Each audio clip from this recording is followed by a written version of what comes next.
Hi YouTube, welcome to my channel. My name is Manu. This is my first YouTube video ever and I'm excited and also nervous. Basically, I wanted to combine my love for eating and my passion for mental health advocacy to create Manu's mental health mukbangs. And I hope I'm saying that word correctly, mukbang. Please correct me if I'm not. I tried to look it up and that's like the best pronunciation that I found, but I could be wrong. For my first mukbang, I'm going to be eating sushi from a local sushi chef who is making very special rolls. I have 5 different rolls. I only have half. These are half. So the other half I've saved for my sister because I'm nice and I like to share. And so I'll put the description of what's in each roll in the description box, and I'll also link the Instagram handle of the person who I got these from. But basically I got the everything roll, I got the spicy, I got the creamy crunch, I got a Chick-fil-A roll, and I also got a chicken and waffles roll. I've never seen anything like this before, so I thought, why not give it a try? I've been wanting to try this for a while now, so I'm excited that I was finally able to get my hands on these rolls. And so today it'll probably be more of me eating and just talking about myself, but ultimately I'd love to know what kind of topics in mental health you all would like me to talk about. Some of the things that I feel comfortable talking about is anxiety, depression, PTSD, OCD, also toxic relationships, attachment style, things like that. So if there's anything specific that you want me to talk about, please let me know. Today I'm probably going to share my mental health journey, just so that you can get to know where I'm coming from. And while I do that, I'm also going to eat. And I've never tried these before, so I'll also interject and let you know what I think of each roll as I eat it and stuff. So I'm going to try the Chick-fil-A one. I don't personally eat at Chick-fil-A just because they don't support LGBTQ community. But let's see how this tastes. I also have some soy sauce. I forgot to get the ginger and the wasabi, so that sucks on me, but I have soy sauce. Please don't make fun of me using chopsticks. Okay, I'm Punjabi. Like I try to use it properly and it's a hit or miss. Okay, so here it goes.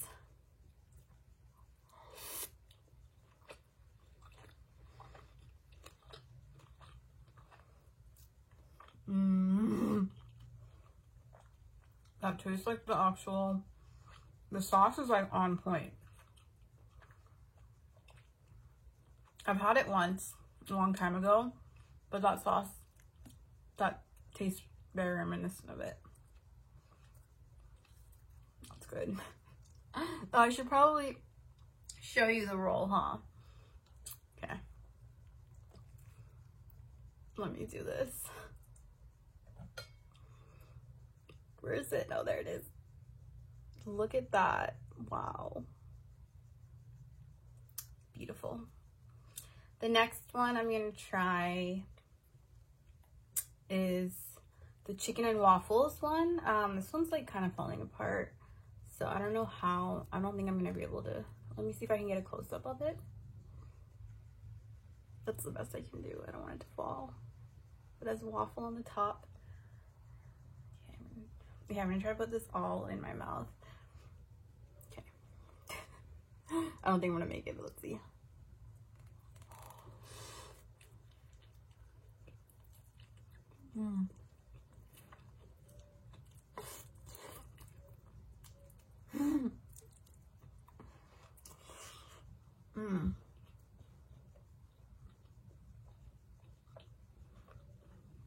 It also has syrup in it.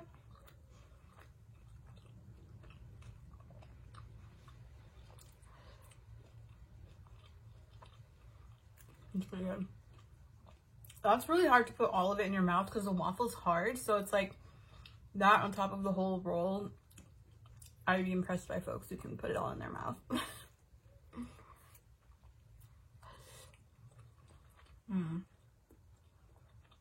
It's pretty good.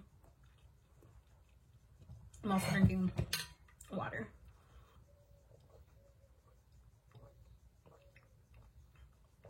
But so I'm gonna try each one, and then as I'm eating the rest of it, I'll share a little bit more about myself. The next one is the Creamy Crunch, and there's one with Dorito chips on it, and there's one with hot Cheetos. Anita, who made these, she recommended I try the Doritos one. I was most excited about the hot Cheetos because I love hot Cheetos. So I'll do the Doritos one first.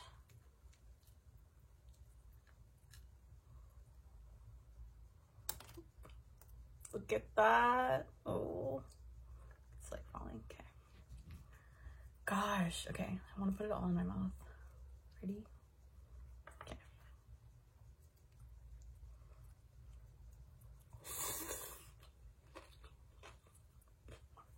Mmm.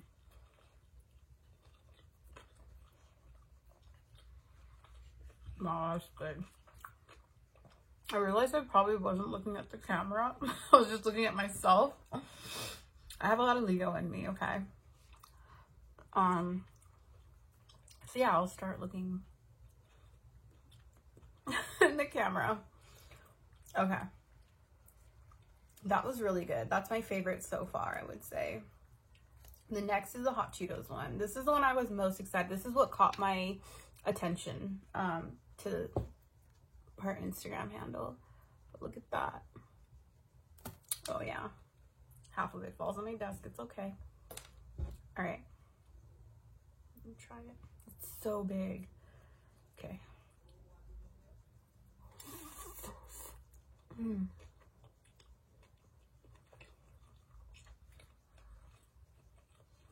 Mm-hmm. That's good. So as you can tell, food makes me really happy. And I love trying different foods. And I can eat a lot. Like, if I could just eat all day, that would be ideal. I decided to make my own. I'm not looking at the camera again. I decided to make my own mukbang after watching a lot of these. I just think that it's fun. I enjoy watching people eat, and so maybe y'all like watching me eat. I don't know. But also, I'm really wanting to talk about some mental health stuff. A lot of folks, my friends, kind of asked me to make these like mental health podcasts, or you know, like just an Instagram page on mental health, and like I just couldn't decide what I wanted to do. So I was like, why don't I eat and talk about issues that are important to me? It's fun for me, and if other people like it, great, and if they don't, then I'm still having fun. Okay, this is the everything, I believe.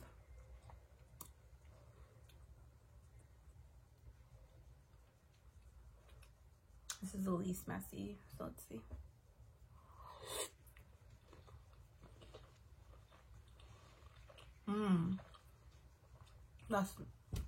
That's really smooth. Wow. I think that might be my favorite. Clearly, I like all of them. Each one's better than the other one. This one is the spicy, and it has jalapenos in it. You can't really see them, but they're chopped up in there. So, just gonna go for it.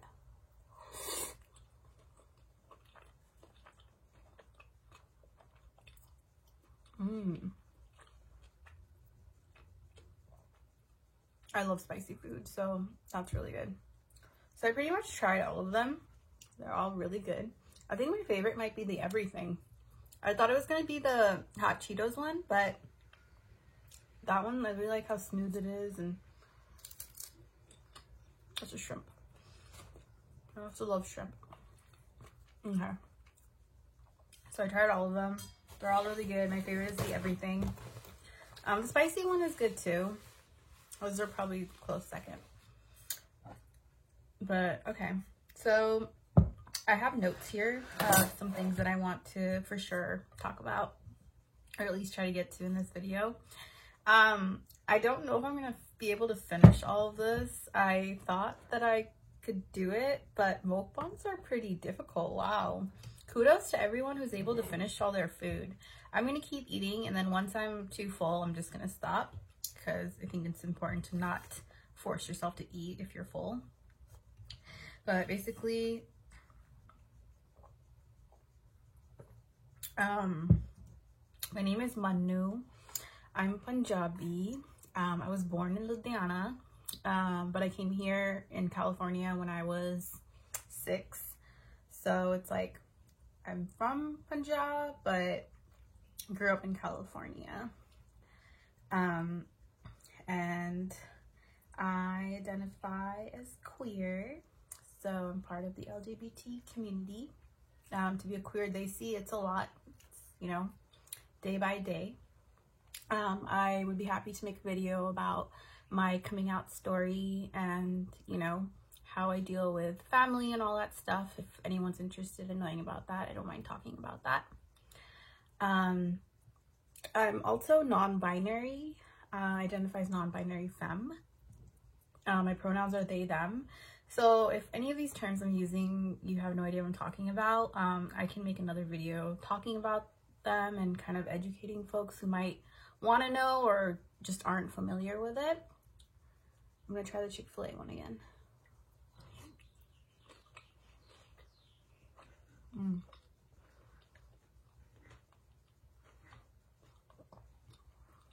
I'm talking mayonnaise sauce.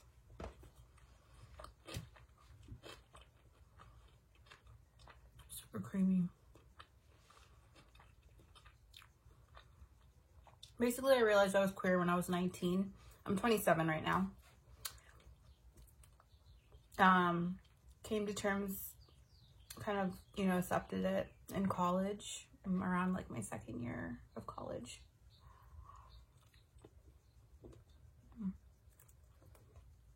The chicken and waffles one is so interesting. It's like sweet with syrup, but also savory. And there's also some cinnamon in it. It's interesting.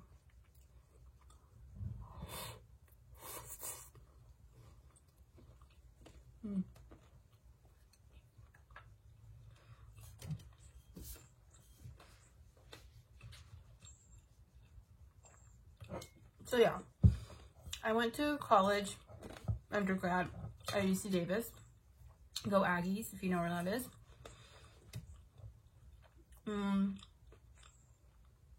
Took me about 7 years to graduate. I dropped out of college twice. The reason being is because of mental health issues. A lot of things came up for me in college that pretty much changed the trajectory of my life. You know, I thought that I was going to be the typical Desi person, graduated high school, got into UC Davis straight out of high school when I was 18, moved to Sacramento. I'm from the Bay Area. You know, thought I was going to do the 4-year biology major, apply to med school, go to med school, become a doctor. Thought I was going to, like, you know, find my man, find my husband, get married by the age of like 25, 26, have 3 children. Like, I feel like kind of like typical, you know, nothing's wrong with it, by the way, but like that's what I thought my life was gonna be. And I've accepted that nothing in my life has turned out the way that I thought it would.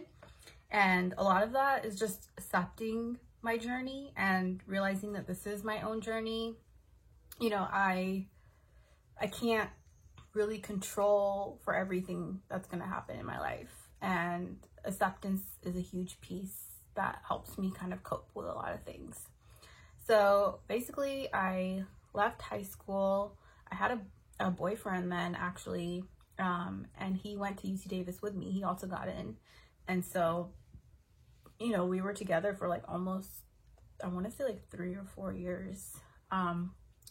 But my sophomore year, a lot of things changed for me. I started working at the Women's Center, you know, became a hardcore feminist. I was always kind of like a feminist, but like actually declaring it and learning about so many different intersectional feminism ideas, became hardcore feminist. And pretty much, I feel like the Women's Center made me gay. It's kind of a running joke, but no, I was always queer. I just kind of realized it then. But my first year of college was great in terms of my grades. I got 4.0s. I was doing like 2 to 3 internships, you know, really on top of my game for going to med school. Sophomore year, everything kind of fell apart. I realized that, you know, I was pretty much had started to develop feelings for someone who worked with me at the Women's Center who was queer as well. And I was really confused because I had a boyfriend and I didn't really know what was going on. Also, I've always been like a really anxious person, but I started having these panic attacks happen more often. I couldn't even show up for my exams. I was always just anxious and feeling depressed and just really did not enjoy my time in college. Like, everyone was making friends. I had such a hard time making friends. I just stayed with my then boyfriend all the time. And, you know, I was very codependent. And I just didn't have my own identity. And so I started failing a class, and that's really what got me to pursue therapy. And I was like around 20.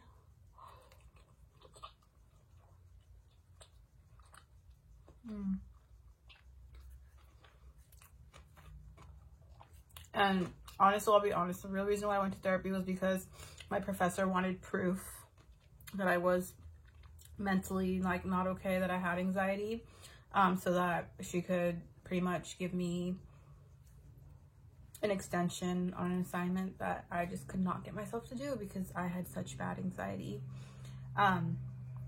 And you know, the first time I saw my therapist, she told me, like, later on, she's like, I really didn't think you were gonna come back. Like, to me, you seem like the kind of person that just was there to get a letter and that's it. And I was like, you know, that's true. Like, that is what I was there for.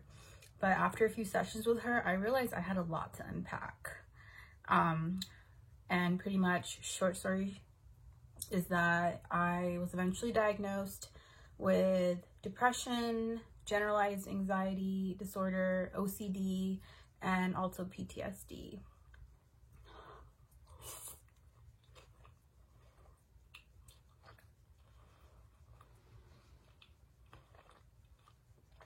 It was a rough journey for sure.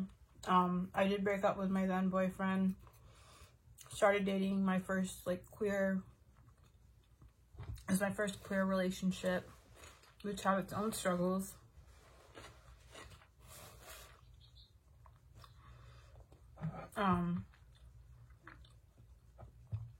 College was always really difficult for me just because of the perfectionism and the OCD. And so I struggled a lot. You know, I dropped out of school twice, took quarters off, did whatever I could to survive. But with my therapist, we did a lot of trauma healing. It was a lot of psychodynamic, but also like some behavioral stuff. We also did some acceptance commitment therapy. I went into an IOP program, or that's repetitive. IOP stands for Intensive Outpatient Program. And I was in that for OCD. And we did exposure therapy and all that jazz. Basically, went through a lot of treatment to get to where I am today. And I'm not perfect at all. I still struggle, but I have the tools now to, you know, take care of myself. And I also have a great support system, but I had to really create this support system, and I had to create a self-care routine, and I had to build these skills, and I'm constantly learning. And so I thought, you know, based on my lived experiences and also my professional experiences working in mental health, you know, I feel like I have a lot of valuable information and, you know, insight that could potentially also help other people who might be struggling or have struggled. It's nice to know that you're not alone, basically, especially when you have all these different identities that impact who you are as a person. It's nice to know you're not alone.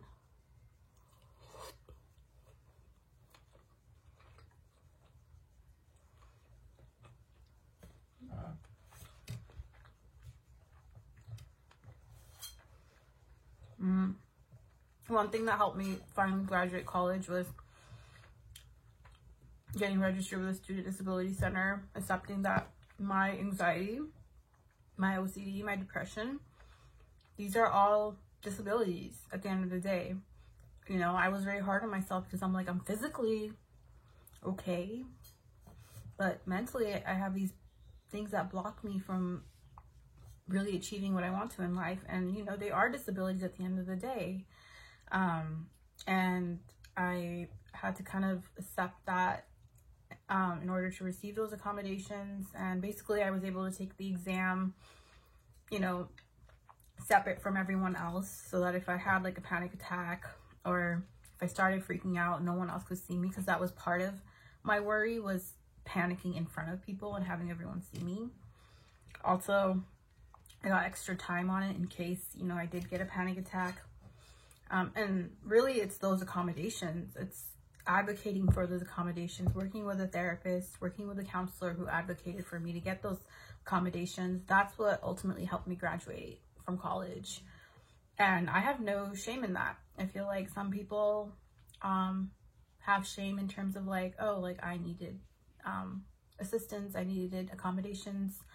I've managed through that. I've worked through that. I did have that kind of shame when I first, you know, tried these out, because I kept thinking, well, I should be able to do this without the accommodations. But, you know, a lot of it is accepting that you have these limitations that other people don't. And if accommodations help you get to where you want to be, you're not any less than someone who doesn't need them.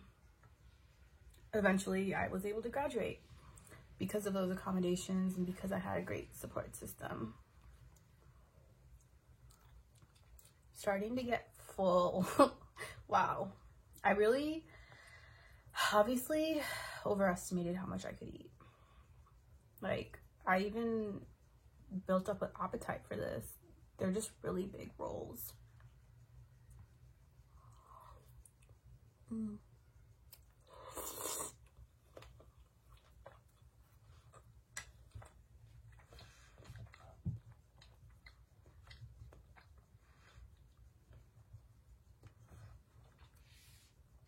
So I'm 27 now.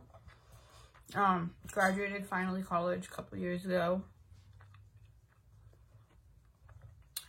Worked in a neuroscience lab at a university as a researcher. My goal is to pursue graduate school in translational neuroscience / psychiatry. So I'm very interested in mental health. I'm also interested in how the brain plays a part in mental health and how we can use our knowledge of various neural circuits to create better treatment plans for people with mental illness, because I really do think that that's the key. That's the missing piece in psychiatry, is that if we could see people's personal brain scans, their personal neural circuit information, we can use that to inform what kind of medications to put them on, what kind of treatments, what kind of therapy to recommend for them. You know, I think that that could really revolutionize the way mental health treatment is provided right now. You know, I'm for antidepressants. I've been on antidepressants. They help me tremendously. The side effects suck, for sure, but they helped me when I needed it. And so, you know, I'm an advocate for, if meds help you, great. And if they don't, or you don't want to be on them, that's great too. You know, no judgment.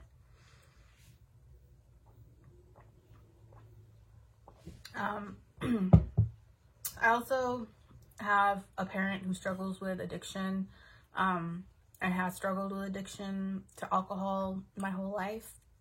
And that has obviously impacted me a lot, especially growing up.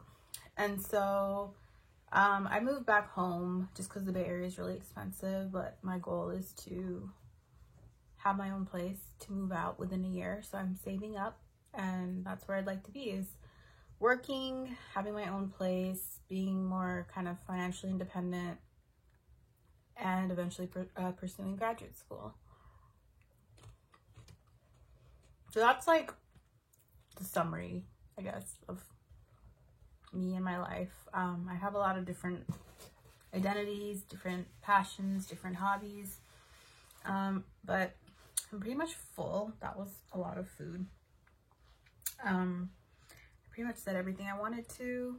So let me know how this video was. I feel like it was really fast, but it's already been 25 minutes. Like that's a long time. Can't believe I talked for that long. I hope I wasn't annoying.